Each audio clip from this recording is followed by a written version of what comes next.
Most hated opinions. Back with some more of this industry politics. It looked like NBA YoungBoy Fredo Bang and TG Commas they ended their beef. I'm not really too familiar with the TG Commas niggas, but the Fredo Bang and NBA YoungBoy beef been going on for a minute now.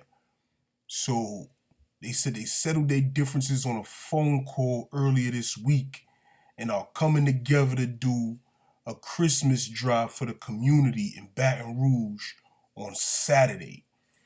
So, hold on. It says something about a concert. What did I see? A concert. Oh, okay. NBA YoungBoy and Fredo Bang squashed their years-long beef. Fredo will be performing at YoungBoy's Stop the Violence concert. Love to see it. NBA YoungBoy, Fredo Bang squashed the same shit. Stop the Violence concert. Fredo Bang gonna be at YoungBoy's concert. Um, for for those who don't know, like I said, they've been beefing for a long time. They beef goes back to before like YoungBoy was really like like hold on. I think he was talking about it here. Rizzle, dude's name is Rizzle's talking about it. Eventually, NBA YoungBoy and 3-3 got linked up with a rap group called TBG, which stands for Top Boy Gorilla. That's where he ended up meeting Fredo Bang, G Money, and Crazy Trey. For a long time since NBA YoungBoy was friends with G Money's brother, G Money took YoungBoy under his wing. G Money was basically his mentor, and they had a really close friendship. A lot G Money is what a lot of people believe the beef started over between Fredo Bang and NBA YoungBoy. It started over G Money. A lot of that would change when G Money put out his TBG posse cut iPhone 6, and it blew up. They were riding off that wave for a while, and NBA YoungBoy decided he was going to capitalize on the newfound hype that TBG was experiencing thanks to that track. He put out his first big TBG mixtape, known as Life Before Fame, but it more or less failed to gain traction, meaning that G Money stayed in the spotlight while YoungBoy started to fade into the background. Now, when I say people were really about iPhone 6, I mean it. One fan said this video shows a lot who really ran the shit before YB blew up. TBG had everything on lock. Another fan pointed out just how tragic it is that the whole squad fell apart, saying, "That's how it always be. You never think your friends will be your end." So you see that they was all in the same group, basically, or the same camp. It was all under the same umbrella at one point. Until something happens, then once they do, it's all much more bitter, unfortunately. They couldn't squash it, RIP G Money. Around this time, Fredo Bang got locked up for a little while after making an attempt on somebody's life. In 2016, Fredo Bang was hanging out with two homies. They left and went to one of the dude's apartments, where the argument broke out into a whole fight. It ended when the homie ended up hitting another car, especially if those dudes weren't letting him shine the way he thought he deserved to. After a few arguments, 3-3 and YoungBoy split off from the group after a conversation they had with each other. They decided at that moment that they were never going to be broke again, which is where the NBA moniker came from. They were going to strike out solo and make their careers on their own, without crews like Top Boy Gorilla keeping them on the back burner. At first, it seemed like there were no hard feelings on either side over the departure of NBA YoungBoy and 3-3 from TBG, but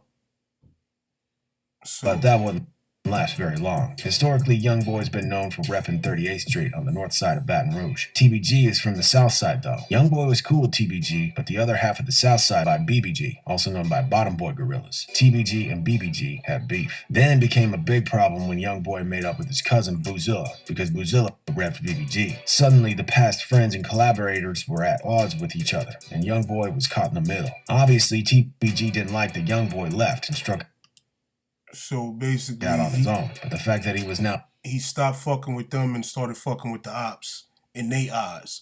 So they took it like, alright, nigga, it's up. You fucking with the ops, you don't fuck with us no more. It's not like you don't fuck with us no more and you just went and did your own thing. You fuck with niggas that's actively on the other side of our coin. Like you fucking with our ops. So you a op, nigga, that just by proximity, just by association, the enemy of my enemy is my friend, and vice versa. Like the friend of my enemy is my enemy. So that's how it go. And it just evolved from there with a bunch of get back, a bunch of diss records, some bloodshed, niggas dissing the dead and all that. But it looked like it wasn't enough to stop them from having a conversation and putting the past behind them. So if that's like, this must be the Unity in the Community Christmas drive. This the drive. I guess they're gonna be giving away bikes, toys, blankets, coats, tennis shoes. They got pictures with Santa Claus and shit like that. That's a good look. So if they putting the past bullshit behind them, and they trying to be on some stop the violence and working together and doing the concerts and all that, and bigging up their city, like, you feel me, keeping the money in their city and showing niggas they could get past the bullshit. That's a win. Like, you gotta look at that as a win, because they've been beefing for so long that they could always just keep beefing. Like, yo, fuck it, it's up till one of us die, or even after one of us die, it's still up. You feel me? The way niggas is on it nowadays, they pissing on graves, spray painting grave, violating niggas' graves, violating niggas' deaths, and talking about they smoking niggas. So they could really talk about it's up forever. So the shit show growth, and they both young. I don't even think none of them in their 30s yet. They both in their 20s. So if they could have that mentality, be like, yo, what happened. Let's just push the shit behind us and try to stop the violence, because a lot of shit going. A lot of niggas is dying, and niggas is young and all that. Niggas is rich. Niggas don't need to be out here trying to kill each other. That shit is a win. I can't see it no other way than a win. Y'all put your bullshit to the side. Now, two sides that been going at it and warring and couldn't be on their side of town without gunshots going off. Now niggas is coming together and having a motherfucking concert and like a toy drive for Christmas.